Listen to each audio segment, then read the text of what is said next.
Dude, I hate this argument also, like always and forever. The argument is like, well, it hurts people's feelings to learn about the history. It's like, why? It only hurts your feelings if you want to defend it.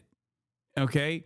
That's it. Like, it's so stupid. What do you mean it hurts your feelings to learn about white people's participation in the maintenance of slavery? Like, you didn't do it. The only reason why it pisses you off is because you kind of want to defend it, and that's what it is.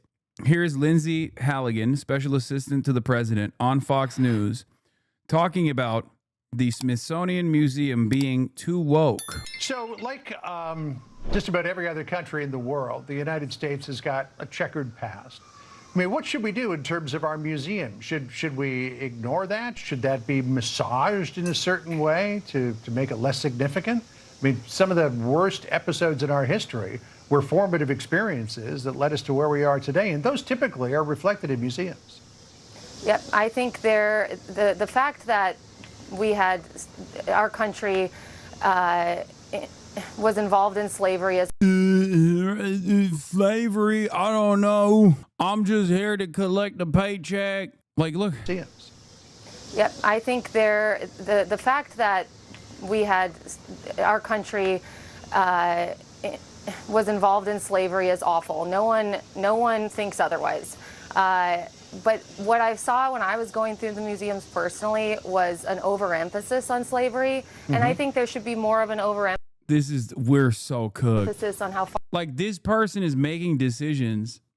She can't even put her clothes on in the morning without supervision, and you're over here talking about how, like, we need to change the way that we educate people.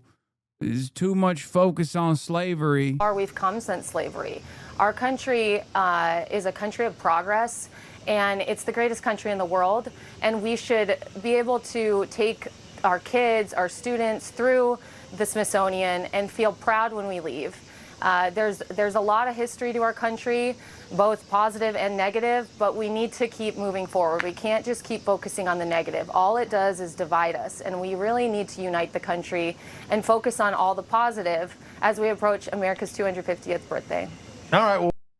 Well, oh, it's so bad, bro. Here's more. Here's more. So what specifically, Lindsay, is going on at the Smithsonian that's got the president's back up here? Well, I think it's common knowledge that our education system in general has been just indoctrinated. Dude, I cannot believe that initially started off as like right-wing gripes. That initially started off as like right-wing gripes. Oh man, you know, things that like Christopher Rufo was trying to argue about in the Manhattan Institute, which is a right-wing think tank, are now official government policy. Oh, America's history hurts my white feelings, so we should change it. Everything here is so ridiculous.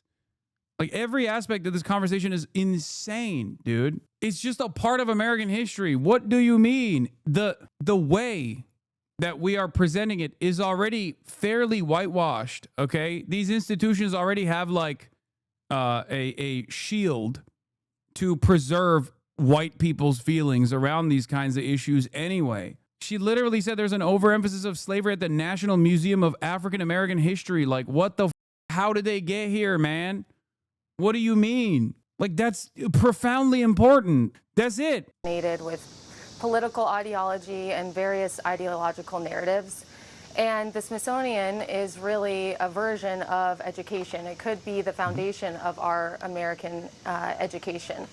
And so I don't know if you, when you were young, you went to the Smithsonian museums as a kid on a class trip, but I did. And the Smithsonian is really supposed to be a trust instrument.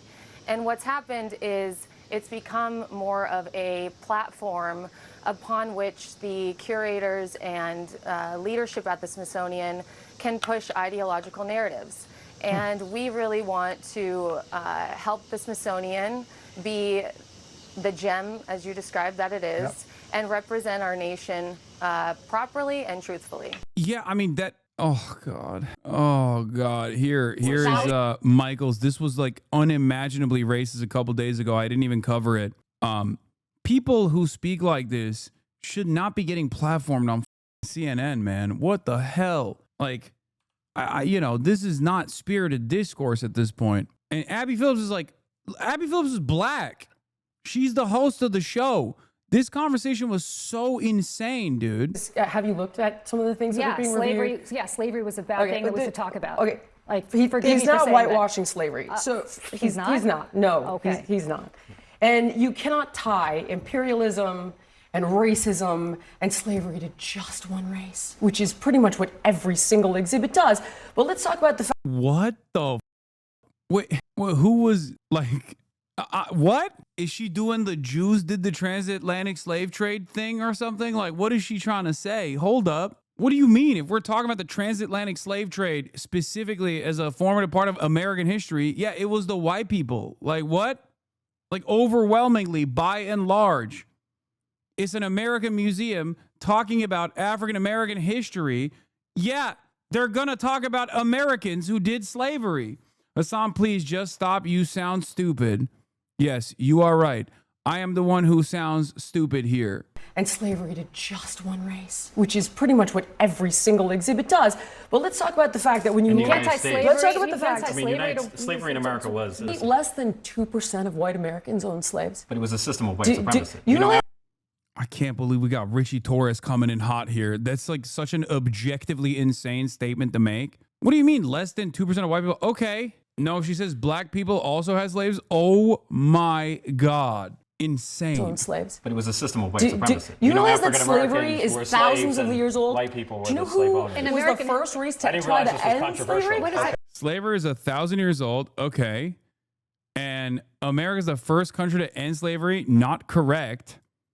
So much so that the tiny sliver of people that own slaves literally fought to preserve that that system. So that's the reason why there was a war fought to end that system. Okay.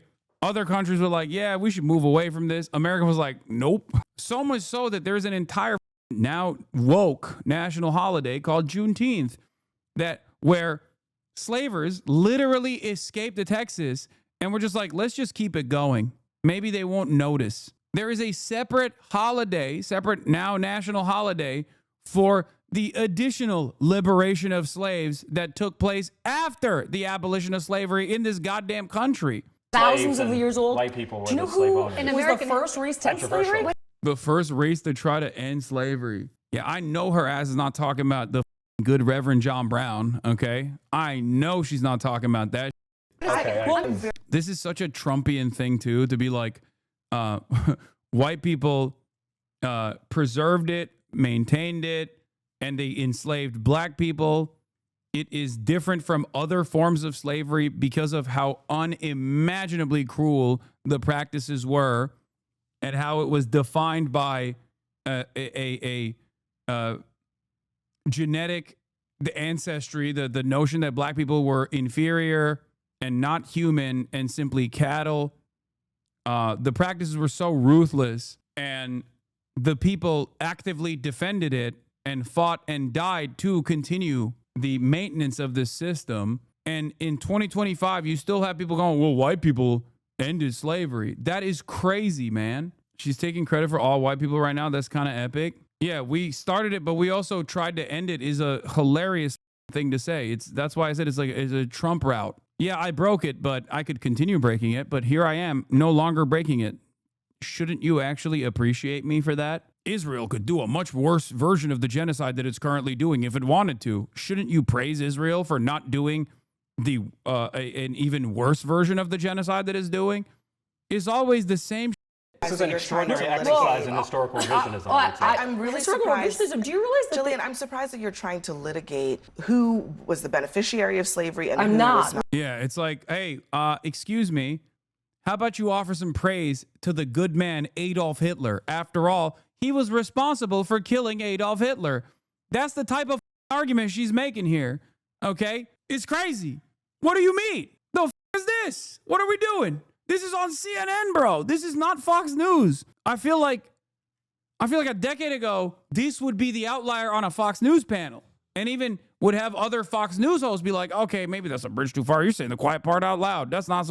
We're not supposed to say that. What I'm trying to tell you is in the that context of American history. Okay. In the context of American history, what are you saying is incorrect by is saying that you it was white cannot- people oppressing black people? Every single thing is like, oh, no, this is all because white people bad. And that's just not the truth. Like, for example, every single exhibit, I have a list of every single one. Like, people migrated from Cuba because white people bad. Not because of... What? Yes, no, it's in there. That's what I'm saying. You don't actually know what's in there. Do you know that when you walk in the front door, the first thing you see is the gay flag? And then she moves on to the first thing you see is the gay flag. Isn't this the fitness lady? I don't know what the her deal is. She just seems like a ginormous racist. Kind of like yesterday's skinny talk lady. She looks like she would hate Obama. Incorrect. She has the look of a white lady who would just hate Obama. And I'm not talking about like decent reasons to criticize Barack Obama, like extrajudicial killings of people by drone strike. I'm talking the bad reasons to hate Obama. You know what I mean? Jillian Michaels would do better for the world if she just continued giving people 2000 style body dysmorphia and forcing them to do caffeine pills. She got famous for being a trainer on the reality TV show The Biggest Loser. Ugh. She's been on a right-wing grift for a while, but they just released a Netflix doc about how awful she is, and now she's leaning into the grift extra hard. She's literally gay? Wait, what? You're like, I hate the pride flag. Just read in the Free Press. Oh, there you go. That's enough for me. I don't need to read the rest of it. When someone says, just read this in the Free Press, I'm like, yeah, you're done. I'm not interested. It's like saying, I just watched a PragerU video that was enlightening. No, it wasn't. You're a moron. She has a black daughter? Stop! Jillian Michaels talking crazy on CNN while being the mother to a black daughter is rich but not surprising. There's a lot more that could be said, but God help the child. What happened to your face, man? Look at my kid's face. He's got a scar like Bruce Lee in Enter the Dragon. What the hell's going on at this school? A kid hit him. Another kid hit him. As though I don't have enough going on. Dude, why do racists do this it's so weird, bro. This is as common as like white ladies claiming indigenous ancestry. White people love being racist monsters while simultaneously adopting black children. I don't know what it is. I just don't understand like where it comes from in their brain. It's the same. It's like, dude, Michael Penis has an adopted black son. Did you guys, when I found out, it blew my fucking mind. It was she who told me about it. Remember? Mike Johnson has an adopted black son. Laura Ingraham has adopted children from like El Salvador. Laura Ingraham. Sig Heiling every night at Fox News doing the Ingraham angle, okay? The angles, when you look at it, the swastika. She has adopted children from like Guatemala and El Salvador. It's very strange. It's a very strange thing. I don't understand it. They're like, I'm so racist, I want to up the life and existence of like a literal black person or a person from like any number of different countries that I'm like actively advocating to destroy. There's nothing inherently wrong with transracial adoption, but there's this whole thing, especially among evangelicals, where they're basically doing white man's burden, where they have to take in the poor black and brown children and make them enlightened. Yeah, I think that's what it is, right? Because like, to me, when I see stuff like that, it doesn't automatically mean, unless someone is like straight up a racist person, I'm not going to immediately assume there's like some weird going on. Like it's all right, you know. Like I'm not an advocate for like no transracial adoptions or something, whatever. But I have seen a weird amount of people that have truly up takes about black and brown people who have then turned around and adopted black and brown children. And it is strange. The number she used of 2% is a misrepresentation of the population of slave owners because they're only counting landowning white men rather than the whole household that would take advantage of those slaves. Not to mention that one white man could own hundreds of slaves. The fact that no one on that panel pushed back efficiently is disgusting. Yeah, there's that too. What is it? I think it comes down to like 25% of the population, right? Also, it doesn't even matter because they fought to preserve it.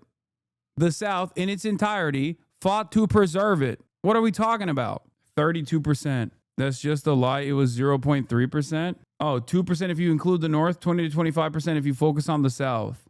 Damn near 100% of white people still benefited from it in the racial hierarchy that existed in the South.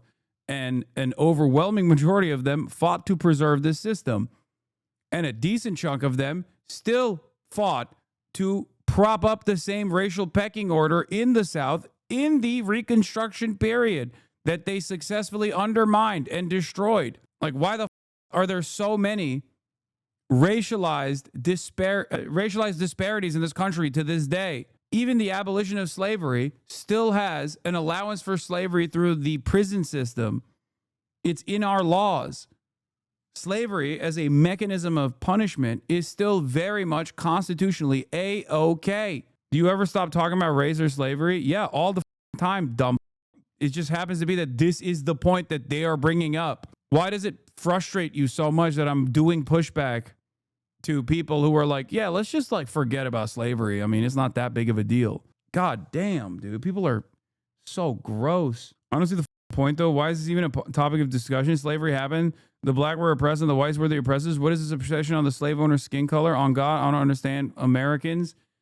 The focus on it comes from the fact that people want to literally whitewash incredibly damaging aspects of American history because it all goes back to the assumption that black people are in their positions in American society, in contemporary American society, because of their genetic inferiority rather than because of, again, an accurate history, an understanding of the historical events that unfolded and the continued racial dominance that exists in this nation. If you don't learn the lessons of the past, you are doomed to repeat them. And these guys are actively trying to undermine an accurate reflection. I'm Abby Phillip in New York. Last week on this show, a guest shocked the table by arguing in part that slavery in America can't just be blamed on one race. Dude, I hate this argument also, like always and forever. The argument is like, well, it hurts people's feelings to learn about the history. It's like, why? It only hurts your feelings if you want to defend it. Okay? That's it. Like, it's so stupid. What do you mean it hurts your feelings to learn about white people's participation in the maintenance of slavery? Like, you didn't do it. The only reason why it pisses you off is because you kind of want to defend it. And that's what it is. Also, your feelings. What do you mean? It's just like an evil thing that took place. We have to learn about it. Like, it's so dumb. It increases hate for the country. No. You know what increases hate for the country? When dumb say learning about slavery accurately hurts my feelings. That's what increases hate for the country. What do you mean? Let's just make shit up then, because it'll make everybody feel better. Yeah, when you oppose genocide in loud and angry ways, what I hear is an attack on me personally, someone whose support for genocide is deeply connected to my identity. If your liberal is acting out, they might just be bored. Show them this tweet and it can keep them occupied for up to 2 years. Like, I don't understand it. I'm Turkish. Okay? The Armenian genocide happened. I think it's insane to not acknowledge it. And the Turkish government certainly does not. Right? It's like, I don't understand how people hold on to this gripe to deny historical atrocities. Like, why would it be something that you are still, like, the only way that it's still connected to you now is if you refuse to reckon with it. If you refuse to understand it, there is no way you're not understanding this. The only people these things identify with is their country because they have nothing else. They're sad they didn't get to do it. No, I mean, I understand what the motivations are. Okay. I understand what the motivations are for why they want to shelter people from the truth. I'm just saying it's ridiculous. It's completely ridiculous. The only reason why you oppose an accurate reflection of history is because you kind of either like the events that unfolded or you're still trying to, at the very least, like, continue to defend it. And you take advantage of the lack of knowledge. And that museums put too much focus on the role of white people who participated in that terrible institution. And now tonight, that same argument is being pushed by the President of the United States. Donald Trump says that one of the reasons for his crackdown on Smithsonian museums is, quote, everything discussed is how bad slavery was. What we try to do on this program is create a platform for discussion and debate. It's also so funny because like Republicans will always be like, oh, well, you know who defeated slavery? The Republicans. Abraham Lincoln was a Republican.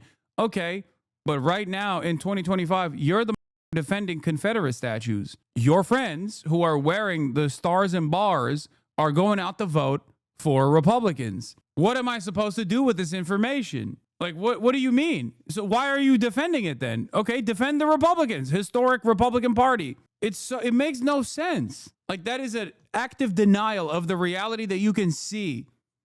Who represents the interests of the Confederate South right now? Okay, a modernized version of the same racial pecking order. Republicans do. That's it.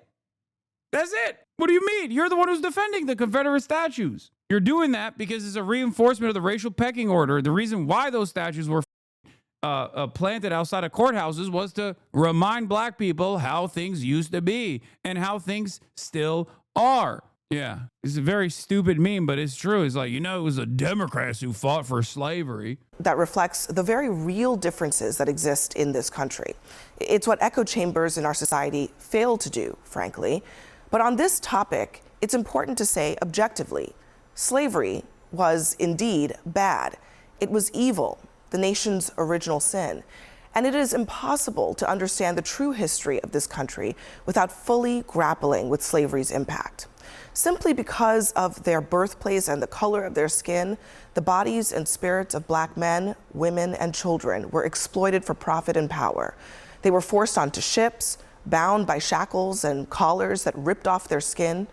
One older man described it as iron entering our souls. Some chose to jump into the waters infested with sharks rather than feel that iron.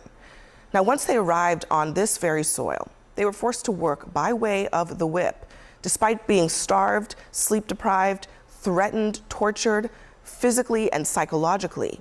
They were auctioned off, humiliated, fearful, and separated from their families and their children. Black women and girls were raped and sexually assaulted. Many were brutally murdered and mutilated. Now, this endured for decades, centuries. And even in the places where slavery was not legal, institutions from our banks to universities were built on enslaved labor. Oh, Abby, this is hurting my feelings. Why are you talking about this? It's hurting my feelings. Oh, man. Oh, I hate hearing about this. It's like, dude, that's what you sound like. Like, if you're the type of dude who's like, nah, this hurts my feelings, I would rather not learn about this. This is insane. What do you mean? It's like incredibly important part of American history. Of course, people are gonna talk about it. Why the do you think the Civil War was fought? Like, what? It's so stupid. I can't believe it, dude. We're at that stage now. It's like talking about modern German history without mentioning the Holocaust. Yeah, it made me snort. It's so dumb. My feelings. The North and in the South. And for many of the white Americans who did not personally own slaves, they benefited from a caste system that concentrated wealth and political power in their hands. So, when we acknowledge the existence of black people who operated George Washington's Mount Vernon or the black hands that built the White House, we are acknowledging the existence, the perseverance, and the contributions of the souls that white supremacy sought to erase. Those people built families, they developed a culture, they were the keepers of the faith, cultivators of community. And they are the ones who deserve credit. This also is important to understand, like, black identity. The reason why you can point to a black culture, but you can't really point to a white culture outside of what it's not, which is its proximity, its distance rather to blackness, is for this reason. Because black culture, African American culture, was designed, was created, born out of this chattel slavery system that engaged in the cultural erasure of Africans that were forcibly sent here as cattle. That's why there is a thing that you can point to as black culture, because it's born out of the collective identity of people who were enslaved. and had their culture, their language, their ethnicities removed. Pointing this out is not reverse racism. It's just the truth. In America, white people can point to being Polish, being Greek, being German. Some of these were not considered white initially as well, but have obviously gotten under the being Hispanic, under the umbrella of whiteness now. Okay? You can trace your lineage back to whichever ship your great-great-great-grandfather or grandmother took. Black people don't have that. That's why they're black. Yes, Italian too, Irish. It's so crazy that any sort of discourse around this is met with so much animosity because it makes people feel bad. Like, what the f are we doing, man? It's ridiculous. And then you have to constantly find yourself in a defensive posture against people's feelings. Like, I can't, like, what am I supposed to do? That's your problem. It's a thing that happened. And it's important to analyze the thing that happened, especially when you are reflecting on contemporary black existence. This is a very important thing that happened that still plays a formative role for forcing America to rid itself of the stain of slavery. Now, all of this information, these stories are from the Smithsonian's African American History Museum. And I share this not as a lecture for you, but as a lesson. America, the superpower, is largely possible only because of the superpowers of people who went lifetimes without the same rights of generations who were boosted from their backs. True history should include everything. Yes, the evils and the horrors too. And museums are supposed to be places that protect those stories, the images, the lessons, the very things that inform so much of our current state of our republic, from racism to poverty. No matter how painful, or in the president's words, how horrible the lesson. Now, just listen to one formerly enslaved man describe what slavery is like in his own words. You know what I'd rather do? If I thought that I'd ever be a slave again, I'd take a gun and just end it all right away. Because you're nothing but a dog. You're not a thing but a dog. We are here in the studio with our panel, Leah Wright-Rigueur. I was actually surprised to see President Trump basically saying the quiet part out loud, that this review of the Smithsonian is not about even just something vague about reviewing history to make sure that it's fair. He wants to make it so that it talks less about slavery. What does that say to you? Well, I think it's an effort. It's part of a larger effort to both sanewash and whitewash American history, and essentially erase all of the parts and disappear all of the parts that make Americans, that make President Trump uncomfortable, that feel distasteful, that are a reflection of. I don't know how Abby Phillip will do it, but if I hear that Scott Jennings say some fuck shit here, I might have to tune out. He just so, oh my God, he's gonna say some. I know he's going to say some shit. Actual, real, and horrific parts of our history. And I find it a little ironic. You know, earlier today, as I was listening to some of the commentary, my first thought was, wait a second, I wonder if the president has actually ever visited any of the Smithsonian museums. And then I remembered that in 2017, he actually took a tour of the National Museum of African American History and Culture. Let me just play, actually, what he said during that tour. Listen to this. I had the privilege of visiting the National Museum of African American History and Culture right here in Washington, D.C. It's a new, beautiful Smithsonian museum that serves as a shining example of African Americans' incredible contributions to our culture, our society, and our history. It also tells of the great struggle for freedom and equality that prevailed against this. You don't understand, he was woke back then. He was also, because that was the meta. Sins of slavery and the injustice of discrimination. The work and love of the people who helped create such a masterpiece is a testament to the legacy of so many leaders it honors. So was it that he didn't believe what he read from the teleprompter as he recorded that video, or what? You know, I'm really struggling to understand in a lot of ways, particularly. Question, Hasan, this isn't coming from someone who supports monuments to slavers, but would you consider taking those statues down as an erasure of history? No. A monument is a testament. A monument specifically ones that were dedicated to slavers, are created to remind people the racial pecking order. That's the reason why those statues weren't even actually propped up in the immediate aftermath of the Civil War. They were propped up during periods of racial unrest, specifically during the civil rights struggle. You're not going to forget about Robert E. Lee if your school is not named Robert E. Lee. You're supposed to learn about him in the books, in your school. It's ironic because even Robert E. Lee at his deathbed recognized that he took a fat L and said that there should be no monuments to the Confederacy because they tried it and they failed. And in the interest of unifying the country, it would be best to just let bygones be bygones. You don't put up a monument of someone like that in order to remind people of the worst aspects of history. You put up a monument like that to celebrate that person. Given that the tour that he took with director Lonnie Bunch was actually a reflection of really the mastery that and really the care. You do it to glorify the actions that took place. And for the Daughters of the Confederacy, which is where this like whole monument subject even started, and also the reason why you learn about like in southern states, you learn about the Civil War as a battle for states' rights to own slaves, but not that second part. They don't say the second part out loud. Is because of the deliberate attempt by the Daughters of the Confederacy to like undermine the historic truth of the Confederacy. And they started off immediately after. Patience that historians, that scholars, that curators put into the Museum of African American History and Culture. It is not just about the horrors of slavery, although it tells that very important story. It actually follows this really brilliant model where you move through the museum and it tells the story not just of enslaved Americans in America, but also of the resilience, of the triumph.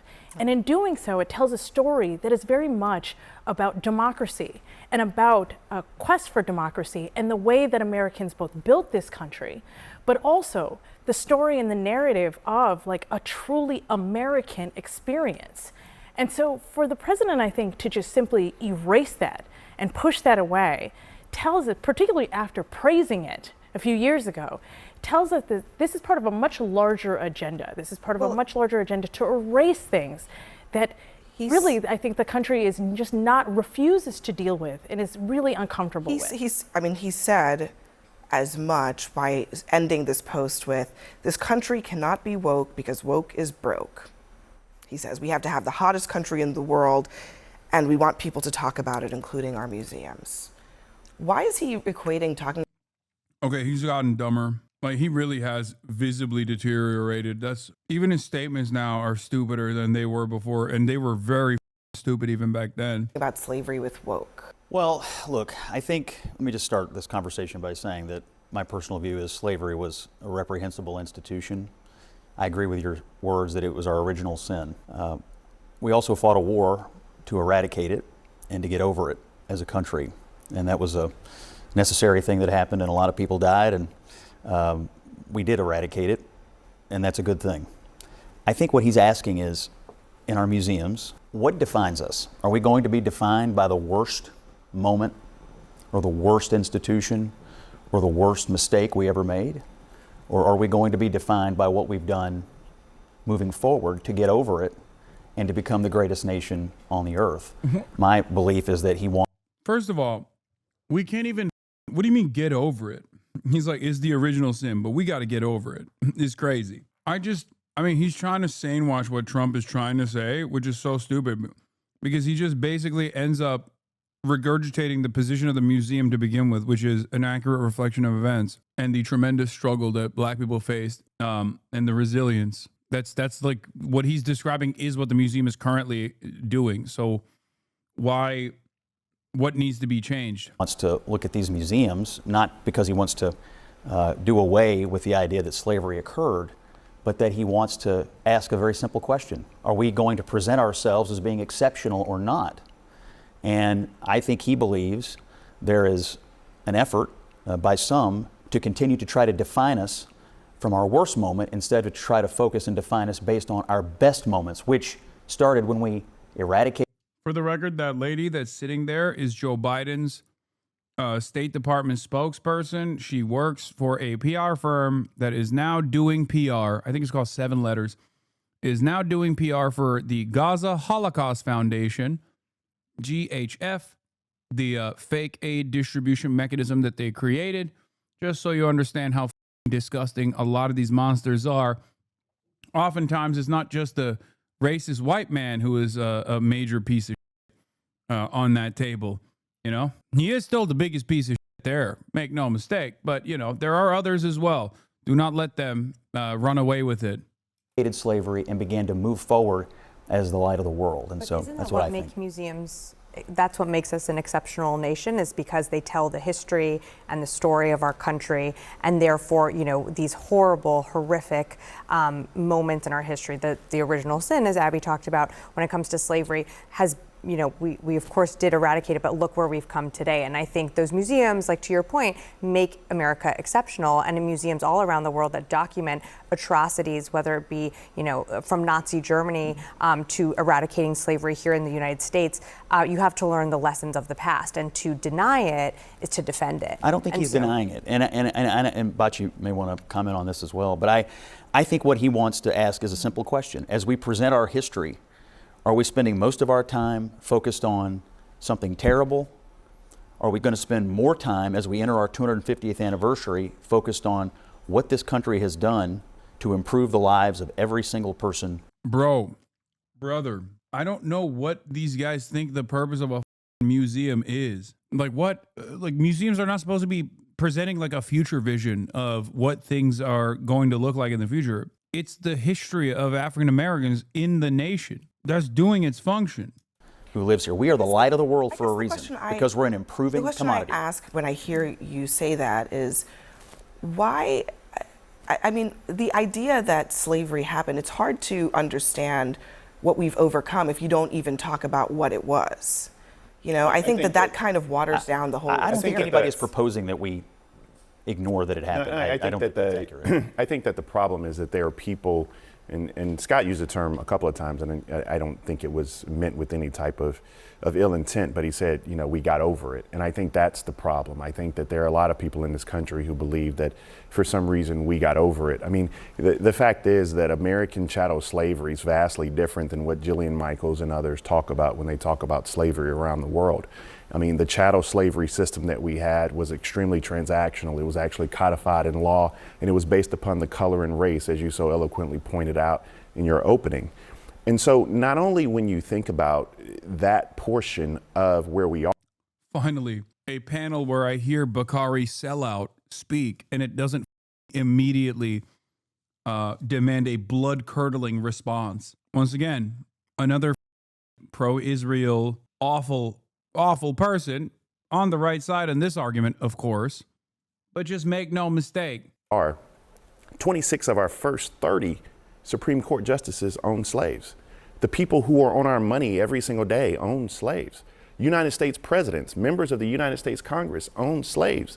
Lehman Brothers, we're not far from Wall Street, owned slaves. Brooks Brothers suits that we wear own slaves. So not only are we talking about the epicenter and the foundation of where our country was built, we have to acknowledge that. But even more importantly, and this is where I believe that Scott and I can find agreement on this issue.